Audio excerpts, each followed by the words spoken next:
It's Monday, September 1st, 2025, and this is episode 342 of You Can Bet on That.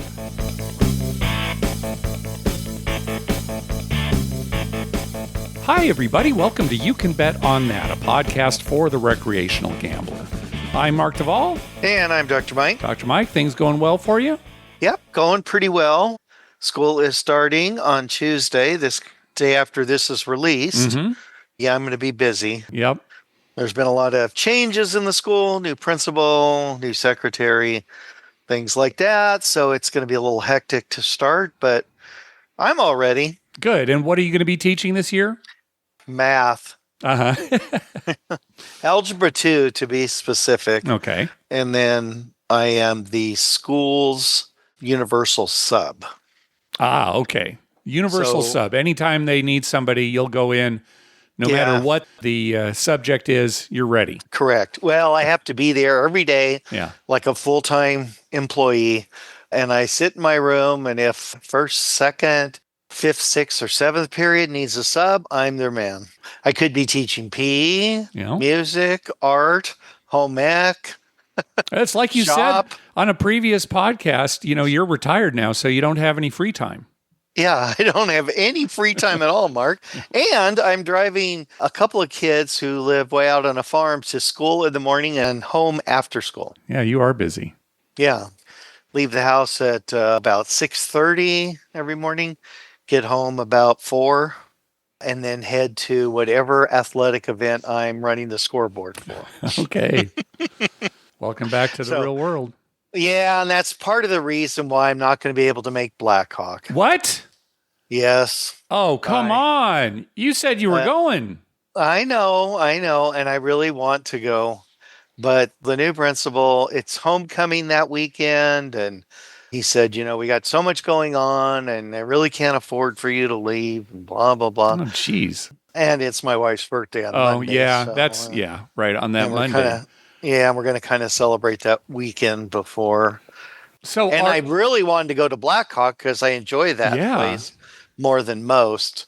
Are there any you haven't been to a meetup in a while then. Are there any meetups that you're going to be able to make? Because you keep saying, you can't do this, can't do that. I know. Well, I'm trying very, very hard to go to Zorkfest in December. Oh, good. That would be great. So that gives me September, October, November.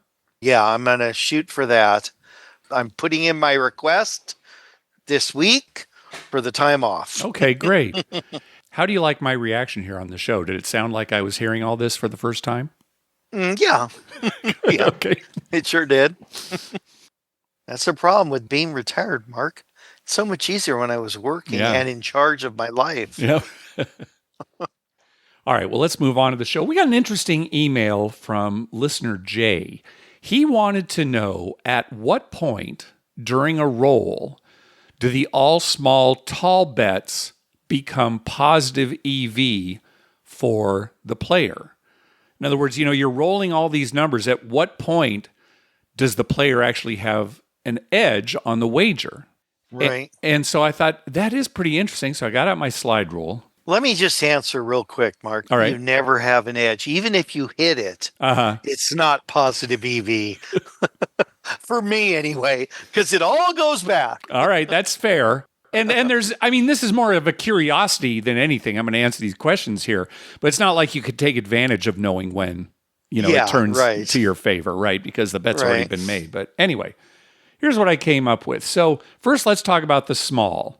Remember, there are two different kinds of payouts depending on the casino that you're at. The small and the tall will either pay 34-1, and it's usually listed as 35-4-1 on the layout, but 34-1, or 30-1. And I think most casinos are that lower payout now, the 30-1. Right. But if you're playing at a 34-1 table, rolling any number right off the bat, your first roll, even if it's a 6, so 2, 3, 4, 5, 6, rolling any number will now make the bet positive EV. Now, if it is a 6, it's just barely positive. Right. But any number will do. If the payout is 30-1, rolling the 2, 3, 4, or 5 right away is like your first number will make it positive EV. Rolling just the 6 right out the bat, that won't do it. You'd need a second number to go along with it. But if you just roll the 2, 3, 4, or 5 to start, then it's positive EV.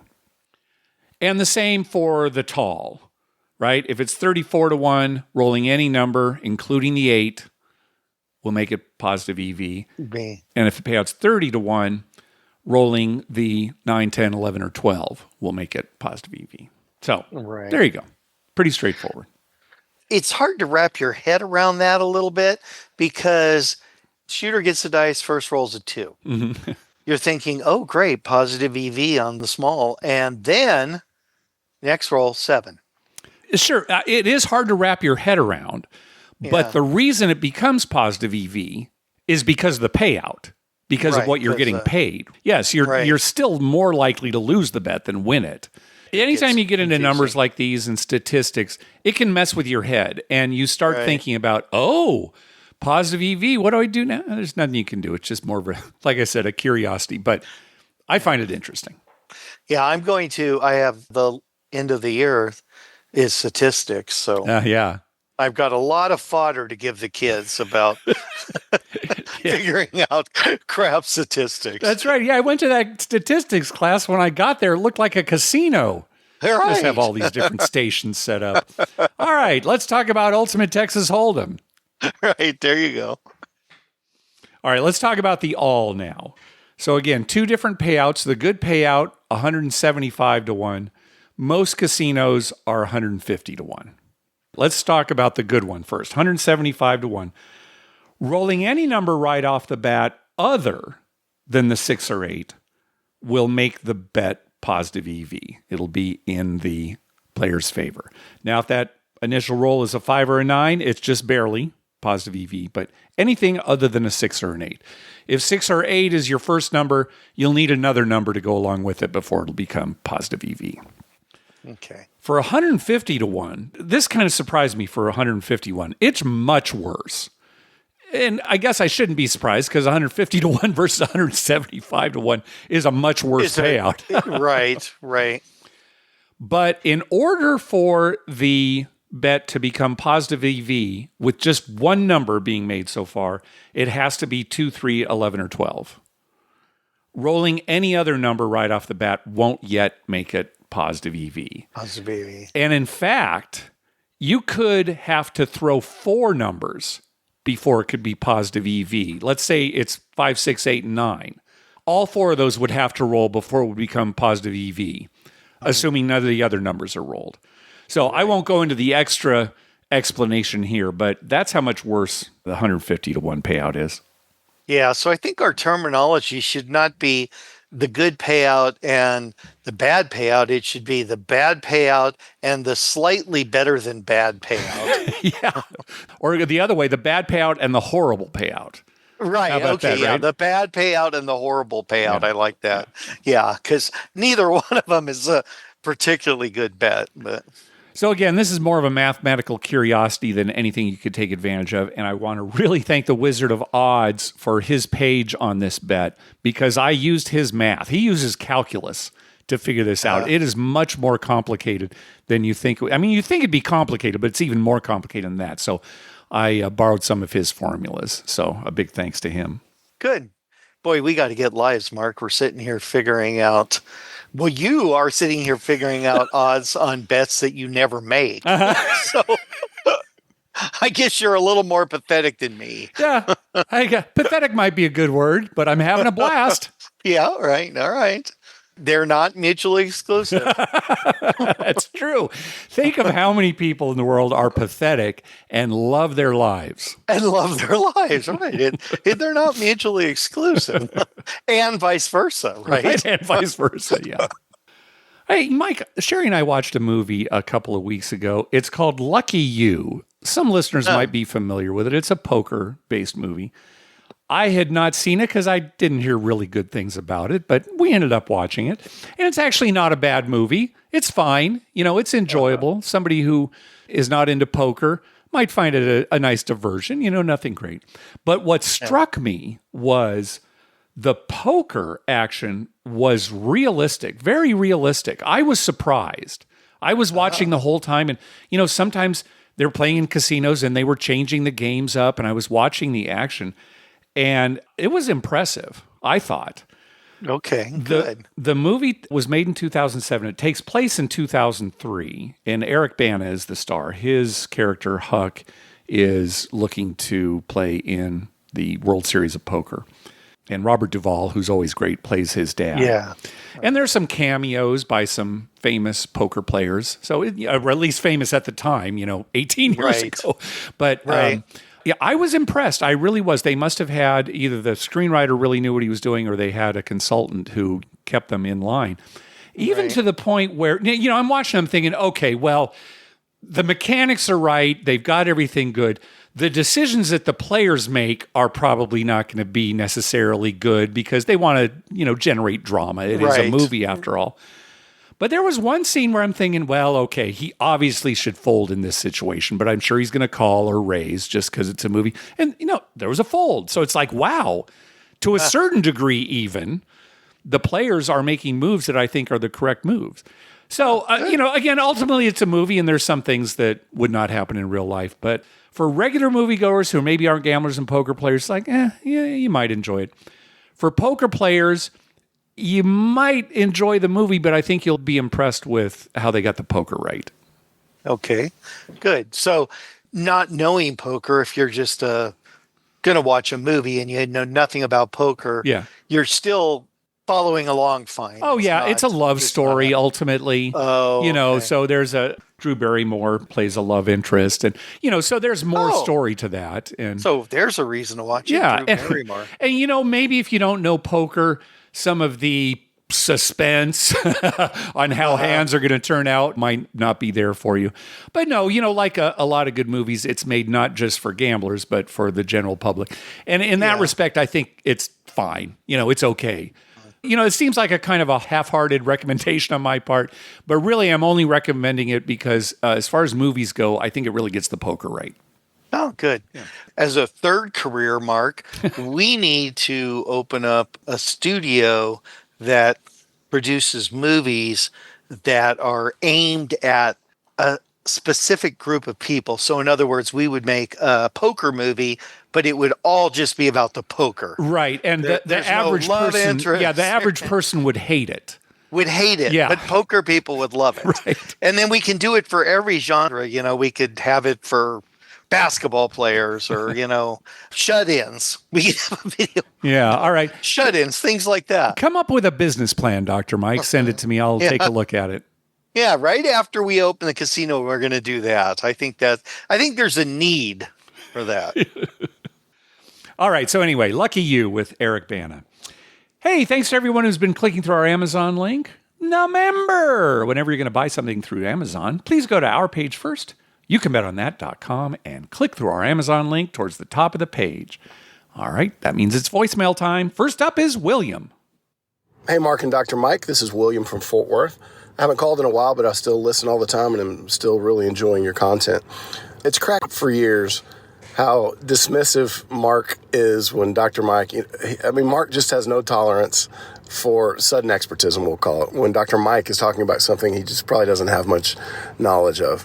So the latest example of that, and forgive me, Dr. Mike, if you do have massive knowledge in this area, but it was when the guy called in about hitting the all tall small, and they had to review it upstairs before they could pay. And so Dr. Mike said, it shouldn't take that long for the camera upstairs. They just rewind it. Oh, there was a 4. There was a 5. And Mark's uber dismissive response, yeah, I don't know. We're not familiar with that. Just trailing off as it drains his life force. This has been happening for years. But this happens in my marriage, and I think y'all might could use this. So my wonderful marriage, my wife is a dental hygienist. And I don't pretend to know anything about the science of dentistry. So I don't give her any input regarding this subject. And so when she tries to do this to me, we'll just say I'm talking about, okay, I'm an agronomist. I went to school. I have a turf grass degree. I start talking about our watering our lawn or fertilizing, nutrition, and she'll have some idea or try to input. I'm just like, it's a total jerk move, but I just say dental hygiene. And then the conversation stops. She flips me off, rolls her eyes because she knows I'm suggesting that she knows nothing about this subject. Why are you bringing it up? Because I know she can have nothing to offer. Like I said, that's a total jerk move, but it works for us. So I think you guys could start this. So especially since Dr. Mike, since he was a dentist, maybe you say cavity, Mark, or bicuspid, something. Just some trigger word that just suggests that, Dr. Mike, I know you're talking out of your ass or butt. Sorry, I don't know if we can say that. And that this conversation just needs to end because there's really nothing you can add to this. So anyway, now it shows what good friends you are. I've been married for almost 20 years, so this doesn't faze us. And the fact that you can be as dismissive as you are, Mark, which is funny, and it's not, I know you don't mean any offense by it, but it shows what good friends you are and how well y'all can get along. But anyway, love the show. Just wanted to share that because you guys crack me up. Bye. Yeah, thanks, William. That's a big part of the show is me just blowing Dr. Mike off.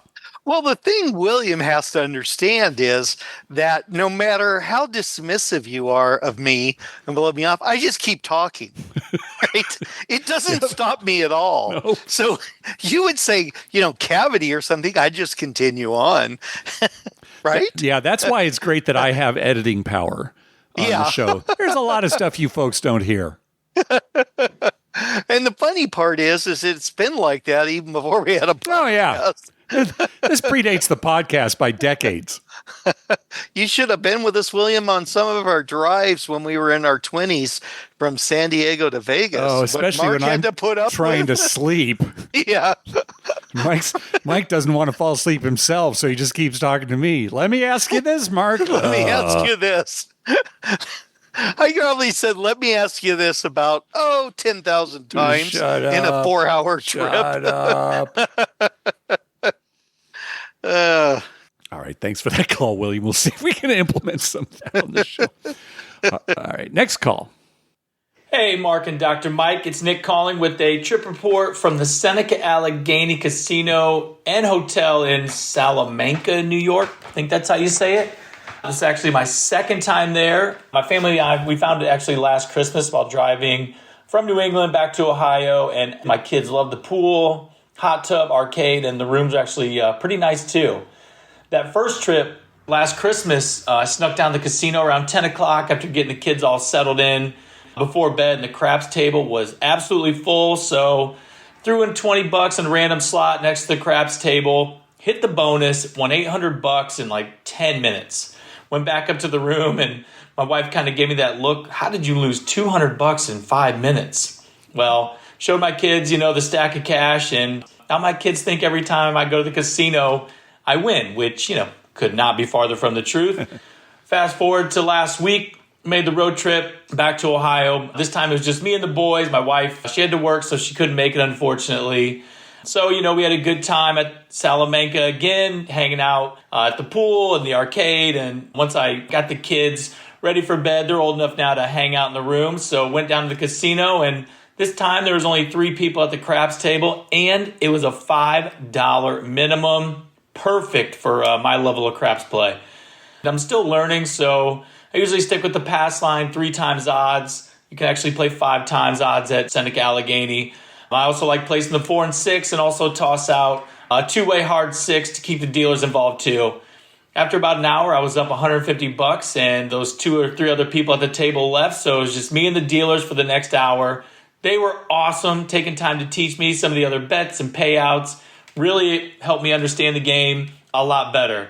Told my boys I'd be back to their room by 11, so wrapped up after doubling up my buy-in.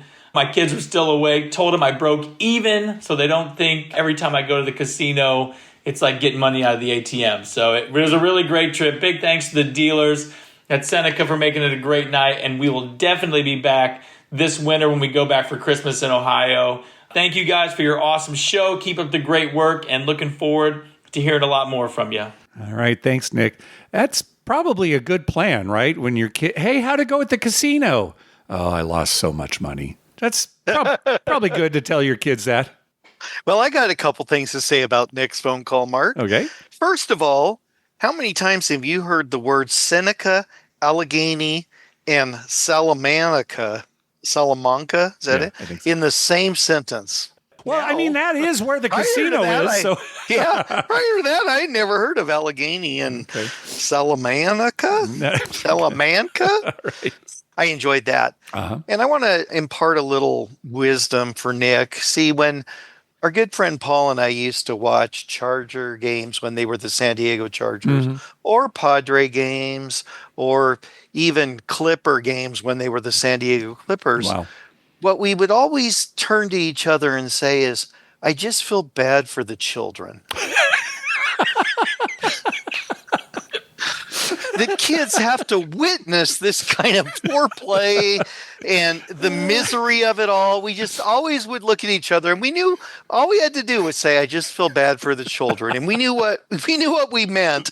And that's the way it is with gambling, you know. You don't want to tell them you're losing and stuff. That's bad for the children. It's bad to tell them they're losing. No, you want to build them up, Mark. Oh yeah, I always win, or at the worst is you break even, and then life will kick in when they're adults and they can handle it better. I guess I don't know. It's almost like you're saying, I really encourage you to be a professional gambler when you grow up.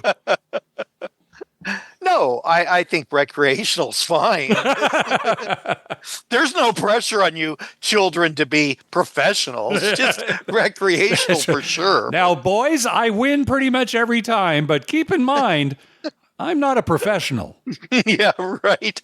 Well, remember the guy we worked for at casino nights who would tell me he always won at blackjack? Yep. Never lost. There's always won at blackjack. Yep. He was just doing it for the kids. Now I understand. He wasn't bragging. He was doing it for the kids. He was doing it for the kids. Yeah. All right. All right, let's hear from Anthony. Hey, Mark and Dr. Mike. It's Anthony from Missouri. Just giving a little trip report here. Went to Vegas end of July. It was hot, not unbearably hot. We had a good time. We're out there for 4 nights. Stayed at Aria for 2 nights and Cosmo for 2. First time staying at both of those places. Actually think I preferred Aria over Cosmo, even though we did have a fountain view balcony room at the Cosmo. Table limits were interesting at both places. I did find a $15 craps table at the Aria on a Monday morning there, which was good. Cosmo had some $50 tables on a Monday afternoon, though, so not ideal for my bankroll. I did take a trip over to the Palms for some $5 craps. They did have a $5 table and a $10 table going, so that was nice. One thing I noticed is that on those $5 tables, it definitely is a little bit different for what the dealers are working with off strip compared to on the strip. Dice were pretty cold most of the time for me. Played some slots and it was pretty cold too. But overall, a good trip. Ate a lot of good food as well as we normally do. Hit up Resorts World on a Tuesday evening. It was pretty dead in there. The property is nice, but yeah, just no foot traffic over there. And then went to Fontainebleau. That was actually a little bit more busy than I expected for a Tuesday evening as well. Overall, good trip. Vegas does seem a little bit lighter at times, but I don't think it's dead like everyone is saying. We'll be back in October to see how things are going that way. Last thing here, too, I actually did play live poker for the first time and ended up dead even on the table after 3 hours on the table. So I'll call that a win. Did stack someone when they went all in. So wanted to give that report. Thanks for all y'all do, and looking forward to hearing more from y'all.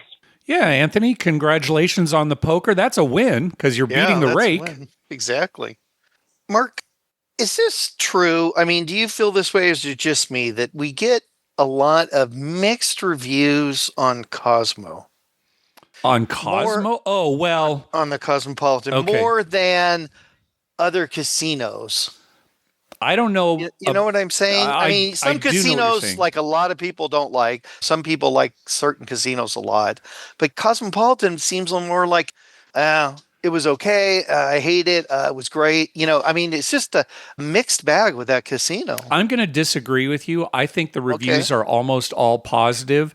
The criticisms are the high limits, like Anthony was talking about, right? $50 craps tables, things like that.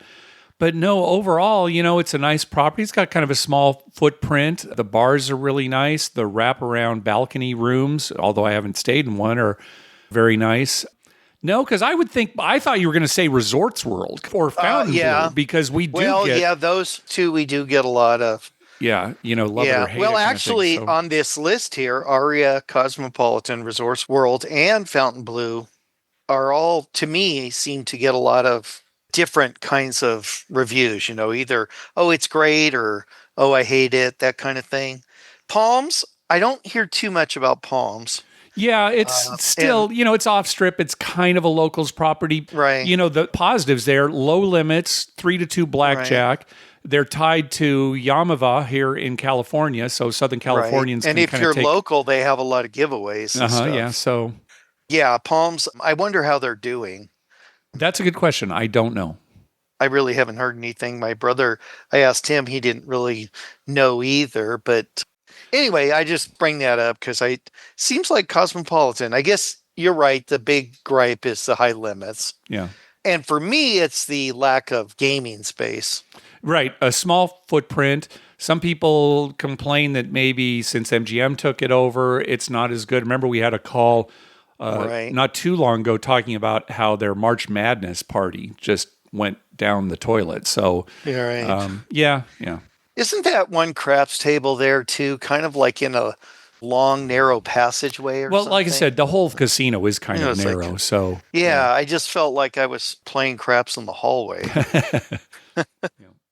Well, and Anthony also mentions what you've probably heard on the news is that Las Vegas attendance is down a little bit. Let's talk about that towards the end of the show because we have a couple more calls dealing with that. Okay. Next call. Hello, Mark and Dr. Mike. This is Liam from Idaho. Been listening for a couple of years, but it's my first time calling in. Wanted to tell you guys about a recent experience I had. You guys say somewhat often on the show, the worst thing that can happen to you your first time at a casino is to win big. And I certainly haven't had that, 4 or 5 years gambling now, never had really a huge win. But where that has gotten me is in poker. A couple months ago, I was on a road trip. Gambling isn't legal here in Idaho, but I was on a road trip to Montana. And I found myself with a free afternoon. None of the casinos near me had any table games. I'm more of a table game, not a big slot guy. But there were some live poker rooms here, so I thought I would give it a try. I'd never played live poker before other than small $5 home games with my friends. So I go to the poker room and I buy in for $200. And man, it's like I could not lose. I was there for maybe 3 hours and I got pocket aces 3 or 4 times. I was winning hands by hitting the flush on the river. I was just killing it out there. And look, I think I was playing decently well for someone who has not played a whole lot. But anyways, at the end of all that, cashed out for $800. I quadrupled my money. And since then, I am hooked. Since I've been home, I've been, fighting off the delusions of heading to Vegas and playing poker for a week. Been playing free money games on my phone. Even got my friends to agree to a couple $20 buy-in poker nights. And I've been having a blast. I'm keeping, reality in check, but I am fully sold on poker after my one live poker experience.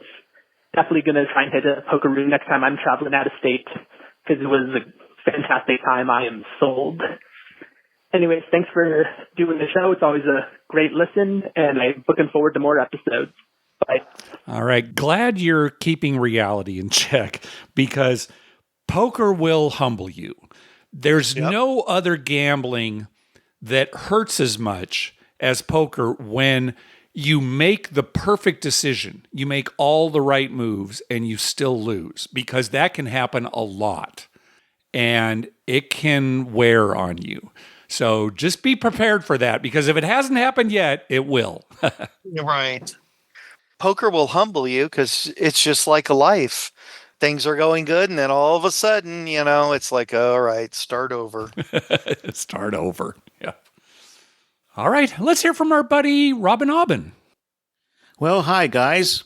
This is Robin from Connecticut. I just wanted to call in and share a few things with you.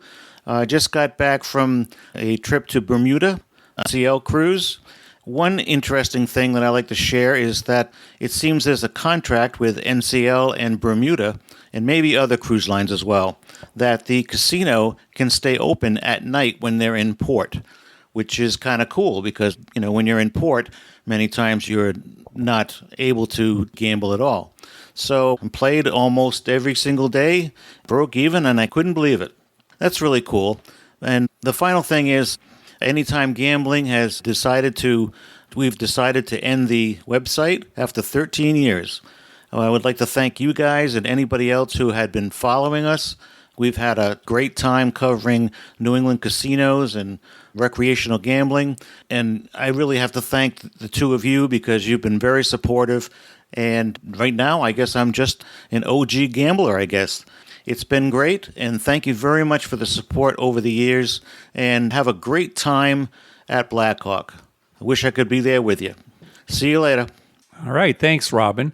Well, thanks, Robin. Congratulations on 13 years of the website. Yeah, Robin poured a lot of heart and soul into that site. Well, and it's kind of neat because it was like a niche, New England gambling, right? Just that area. So if you lived in New England, man, that was the place to go. Yeah. And thanks for supporting our show. Yes. And I believe, well, I'm sure Robin gave us a shirt with Anytime Gambling on it. Yes, he did. A T-shirt, yeah. So now that, Mark, is a collector's item. Yes. I can see it right in my closet here. And fortunately, I never throw any shirts away. I've got them all from when I was from 10 on, maybe. Yeah, so good. So back when you were a large? No, back when I think they go back to when I was a medium. Wow. They get pushed down. The 4Xs end up towards the front. Well, now that it's a collector's item, Robin, if you don't mind, I'm going to put it. I have a little area in the house where I put all my collectible things that I had. I think I'm going to put that shirt up on the wall. All right. Yeah, I don't think Robin will mind. I'm not sure why you're asking him. No, Mike, I think that's inappropriate. If you could just keep it on the regular rack. I just want it there so when after I die and they do some documentary on my life, they, if it's on the wall, it's okay with Robin. All right. Not breaking any, copyright. Thanks for telling me that. I'll talk to the documentarian. Oh, yeah. Remember Dr. Mike said he was going to do that. All right. Let's hear from William again. Hey, Mark and Dr. Mike. This is William from Fort Worth with my baby mama / wife, Jennifer. And we just left the Golden Gate. We're in Vegas, and they have 0 craps tables now. They went from 2 to 1, I don't know, a year or so ago, and now they have 0.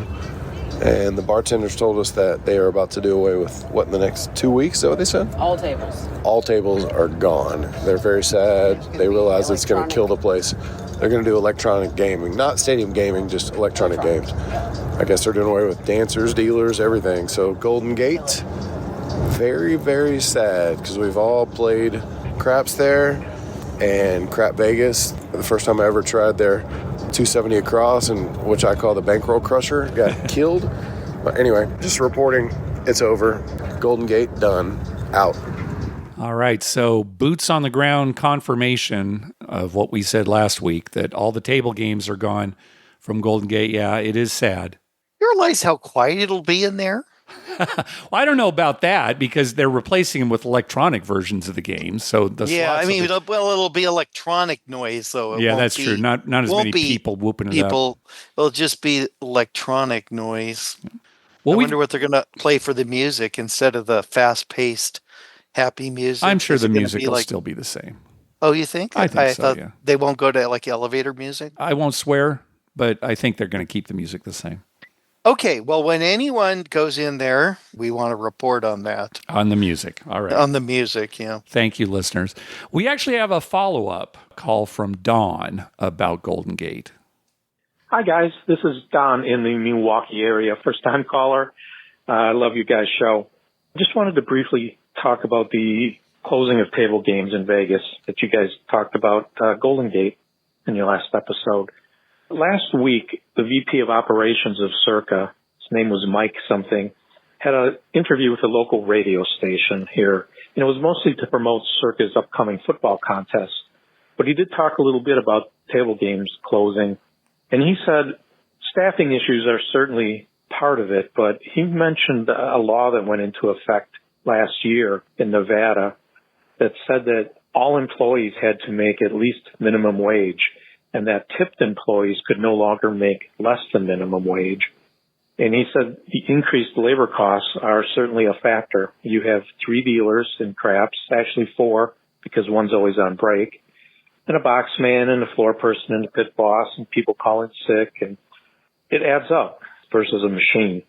And he thinks that it's just going to keep going that way, the trend that it's not obviously an issue in blackjack and other games. And he mentioned roll to win, which only has one dealer. But I think it's up to us craps players to just try to keep it going, get the younger people involved, teach them, encourage them, have them play with you. I got my son involved. He's 30 now, but he's been playing since he's been legal. So hopefully it's not going to die out completely. I know my local casino in the Milwaukee area, they had a hard time staffing, and they went from 6 tables down to 2, which kind of stinks. So let's do what we can, guys. Let's keep craps going. The trend is not in our favor, but I'm going to play to the last day that I'm alive. So thanks again, guys. Bye. All right. Thanks, Don, for that information. I've heard that about them saying that having to pay everyone minimum wage. Most states, that's the law, has been the law for a long time. Like in California, if you're a waitress or a waiter, you got paid minimum wage and got tips. Yeah. And those places all are able to do it. So, and I certainly have no expertise on this. So feel free, William, and you, Mark, to just blow me off. Yeah. But it would seem to me that's just an excuse. And basically the real reason is, hey, we make a lot more money on the machines without having any payroll. Well, I mean, I don't know that those two things contradict each other. The machines make more money, and we don't want to pay the... I agree with you. They don't contradict each other. But saying that it's because we have to pay them minimum wage, I think it's just that they save a ton of money by having no employees, whether they're paid minimum wage or more or whatever, because they don't have to pay health insurance. They don't have to pay workman's comp. I mean, there's a million things go into a business that they don't have to do now because the machine just sits there. So it is the trend. I don't think table games will go away completely in every casino, but that is the trend. Think about it. If you can have a virtual machine that plays craps, roulette, blackjack, eventually, why would you have table games? Other than it's more fun and socially, well, that's better. That's a huge part of it, and I think that's why they will stick around, because there are plenty of people who do like the social aspect of the table games. Yes, there are people who don't like that and want to just be at their own terminal, but there are enough of us, I think, that still enjoy that part of the casino. Well, of course, there's plenty of us who enjoy that part, but will the casino see it that way? Yeah. Or will they see it as, well, if we all have virtual blackjack, sure, they won't have as much fun, but they love playing blackjack. They're gamblers. They'll be here either way. Yeah. The market will figure it out whether we like it or not. Right, but their job as a casino, I think, is to force the market in a direction that favors them. And maybe, like Don said, maybe our job is to force the market in a direction that favors us. Yeah. We're a small army, though, I would say. Yeah, we're a small army. I think the actual number of people who go to Vegas who are there to gamble only is very, very small. We'll talk a little bit more about that, like I said, towards the end of the show. All right, next call. Hey, Mark and Dr. Mike, how you doing? Just wanted to give a quick trip report to my last trip to Harrah's in Murphy, North Carolina. Saw that I had about $110 in free play, so I went up. My plan was to turn the free play into as much money as I could. So I went over to the Baccarat table, put it on Banker, and it won. So then I headed over to the craps table they had going. There was maybe 2 people at it. The game was a $15 game. I said, all right, let's just start buying some numbers, or placing the 6 and 8, really. And me and the 2 other people just went on some pretty good rolls. Ended up turning that $110 in free play into about $650, $675-ish on the craps table. So that was a win. Was super happy about that. Then the highlight of the trip was the next morning I woke up. Craps table didn't open until about 10 a.m., but Ultimate Texas Hold'em table opened at 9. And I sat down, played some Ultimate Texas Hold'em, and it wasn't going too well for the majority of the session until right around my second to last hand that I would have had with the chips that I had. I hit a royal flush in Ultimate Texas Hold'em. With $20 on the blind, it paid $10,000. Oh, nice. I couldn't believe it because 2 weeks before that, I had hit a straight flush on Ultimate Texas Hold'em. So I was just in complete shock. But thanks, guys, for the podcast. I love it. It gets me through my morning drives on the way to work. So keep doing your thing. Thanks. All right. Thank you. Oh, congratulations. Wow. That's a trip, right? Yeah. Turn your free play, you do really well on that, and then you hit a $10,000 payout. Yeah, fantastic. You know, Mike, we joke about how neither one of us has hit a royal flush on video poker, but I was thinking about it. I don't think I've ever hit a royal flush in live poker. For all those years of our home game and everything, I've never had a royal flush. Now, we've had royal flushes in the game, some other players, but I've never hit one. Have you? I don't think so. Yeah, I'm thinking of like Pai Gow, when we used to go out for Pai Gow and anything like that. No. Yeah. No, I would have definitely remembered that. I don't think. I mean, the only time is playing poker with wild cards or something. Oh, well, of course. That happens all the time. Wild cards or like if I'm playing on my phone, video poker, stuff like that or whatever. But no, but in just regular cards, I can't remember ever hitting one. We're the worst. Yep. All right, next call. Hey, guys, this is Josh from Austin. There's a couple things I wanted to throw out there just for some of the listeners. I know that there's been a lot of talk about the drop in visits and tourists and stuff in Vegas. I didn't see that last weekend when we were there. There were a lot of lines for everything. The casino in the Aria was absolutely packed. I just didn't see that drop in the tourists. The second thing is we went to Resorts World, and that place was kind of bare. It was Friday afternoon. There weren't a lot of people in the casino. We sat down at the poker bar, and I put $100 in, max bet or whatever, ordered a drink, a Jack and Coke, and it was $17.50 for that drink. Despite the fact that I was playing max bet, I didn't question them. I paid it, but I don't know if that's part of it. I'd only been in Resorts World once, and it doesn't seem very busy at all. So those were my take on as far as the visiting people are concerned. I don't know if that has anything to do with it, but I didn't notice a drop on the Strip. It was packed on the Friday night when we went out to go see the fountains. It was absolutely packed on the Strip. So take that for what it's worth. Thanks, guys. I appreciate everything you do for the show. Been listening since the bathroom days when you guys were recording, and just keeps getting better. Keep it up. Thank you. All right. Thanks, Josh. Before we discuss this, let's hear from our good friend Kevin, because he has some thoughts on the topic as well. Okay. Hi, gang. It's Kevin from Madison. I just want to let you know I threw you a couple shekels for a karma donation for a trip I'll be taking to Vegas here in the next couple days. I'll give you a trip report when I get back. I would be interested in getting your thoughts about the alleged decline in tourism that's occurring in Vegas right now. I just read the other day that in the month of June alone, tourism year over year is down 11%. Well, if there are 42 million people that go to Vegas every year and 1 month is down 11%, that's almost 400,000 tourists that are not going to Vegas. I'm not sure if it's resort fees or expensive drinks and other amenities.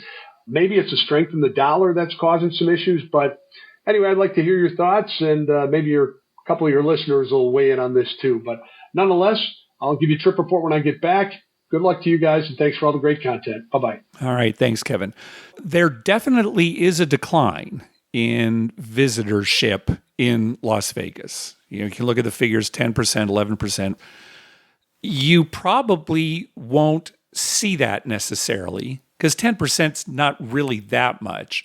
It probably won't hurt most properties, but some maybe like Resorts World or Fontainebleau where there's not a lot of foot traffic. Maybe they're feeling this more than the other places. It's more visible in a bigger place too. It could be, right? A big casino like Resorts World, you go to Harrah's, and it looks packed, but it's such a small place. Yeah. There's maybe not as many people in there. It just looks busier. Yeah. So there may still be lines for things that you may not notice. Will Vegas react? Well, we'll see. We'll probably have to wait a little while to see if things change. If you're not having to pay $17.50 for a Jack and Coke when you're playing video poker. Yeah, that is a little outrageous.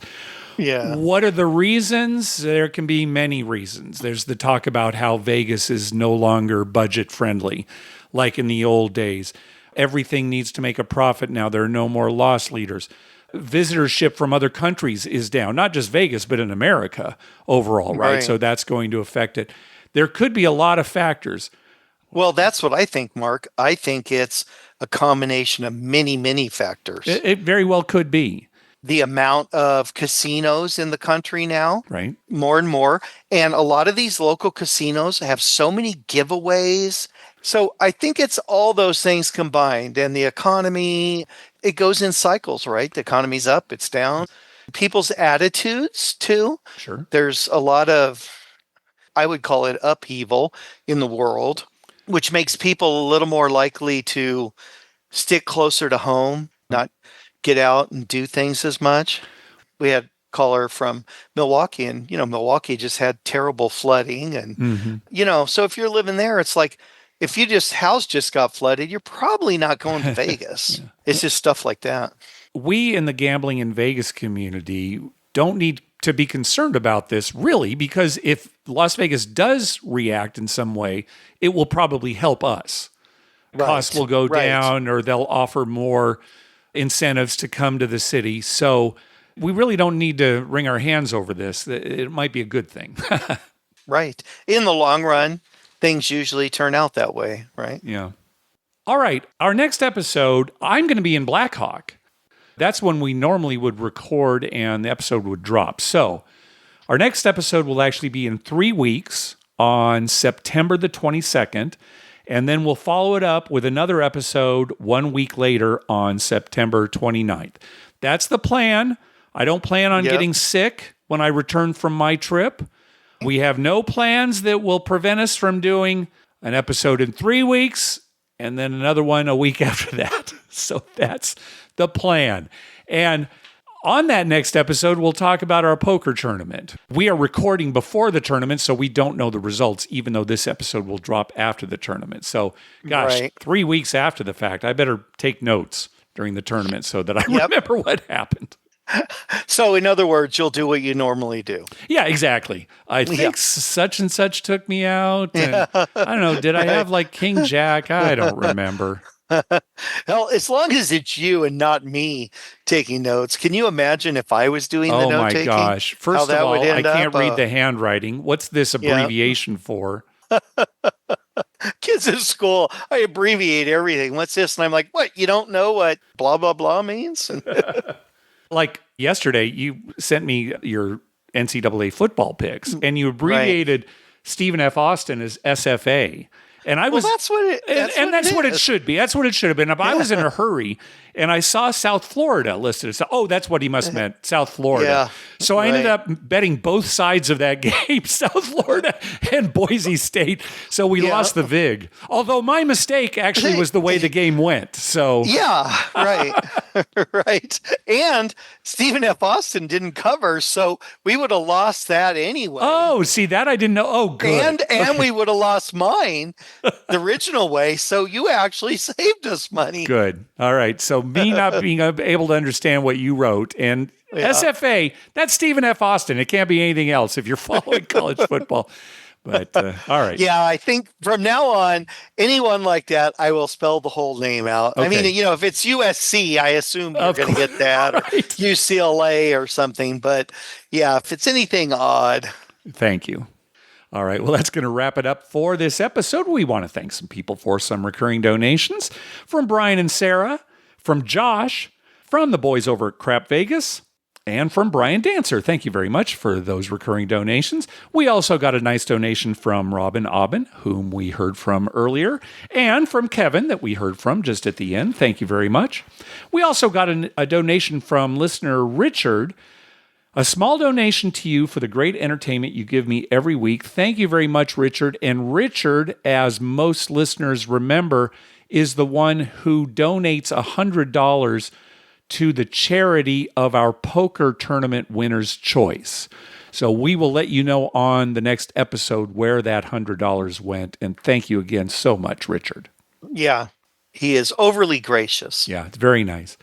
All right, we have shut down our You Can Bet on That store because we are in negotiations with Tim Lawson to combine our merchandise store for both of our shows. So that is in progress. Stay tuned. In the meantime, you can find a list of all the gambling-related shows coming up on American television at youcanbetonThat.com/TV-listings. And we've got a list of gambling-related movies at youcanbetonThat.com/movies. We'd love to hear from you. Call our voicemail hotline at 951-292-4377. That's 9512-WAGERS. 9512-WAGERS. Or you can email us at youcanbettonthat@gmail.com. We're also on Twitter at YouCanBetOnThat and on Facebook at facebook.com/YouCanBetOnThat. Take it away, Dr. Mike. Mark, I can't tell you how excited I am for this weekend. Mm-hmm. Poker tournament. Yep. Tons of NCAA football games. Yep. Padres games. And I am actually going tomorrow with our good friend Todd Goddess to the Padre Minnesota Twins. Oh, yeah, game. they're playing each other. Yeah, okay, good. Yep, Enjoy that. Who are you going to root for? I'm going to root for the Padres. Okay. Although, I do watch a lot of Twins games, but, they're not doing so well this year. Yeah. They've kind of given up on the season. It was a disappointing season for the Twins. They had high hopes, and they started off poorly. Yeah. And then they kind of hit a stride, and they were doing okay. And I thought, oh, okay, well, they're still going to have a good year. And then, boom, in the dumps. And now they've given up. They've traded a ton of people, and it's back to that old rebuilding thing. Yeah. So I doubt if there's going to be a lot of people there, but it still sounds like a good time. And I want to read you real quickly what Todd wrote me. He said that there's a Joe Mauer statue giveaway to the first 10,000 fans, which doesn't seem like a lot, but it's the Twins. There may only be 10,000. So a statue like the size of a bobblehead kind of a statue? Probably something like that, right? And then there is a Grand Casino spin the wheel and get a prize thing. Todd says he usually does it. Sometimes you can get $25 or $50 in free play. And $100 is usually the top reward. Oh, okay. And anybody can spin this wheel? Well, yeah, 21 and over? 21 and over, get the thing. Okay. Then he goes on to tell me we're going in at gate 34 where we're meeting. And gate 34 also has food and drink specials on Saturdays. So you can get a $6 drink and $2 for food and $1 for snacks. Oh, all right. So what a weekend I'm having. Wow, that's going to be so nice. And then Monday is your last day. I mean, I was going to say it's a holiday, but of course you're not starting school until Tuesday, but you got that day off. All right. Yeah, got Monday off, and I actually have visitors. My mom and sister and brother-in-law are going to be here coming in today, and they're going to leave next Thursday. So we have visitors, and we have Padres, and we have NFL football. There won't be time to sleep. Yeah. There just will not be time to sleep. We'll have fun. All right. I am looking forward to seeing all of you who are going to Black Hawk. Oh my gosh, it's almost here. So I will report on that trip too, obviously, and on our next episode. Anything else, Dr. Mike? Well, you could FaceTime me while you're there if the casino would let you and just hold the phone up so I can see I'll check with him. I'll see. You all know Dr. Mike, right? He wants to see this. I'm sure that'll open some doors for me. I'll just step back from the table. Okay, we'll talk to you guys in 3 weeks. Thanks for listening. Good night.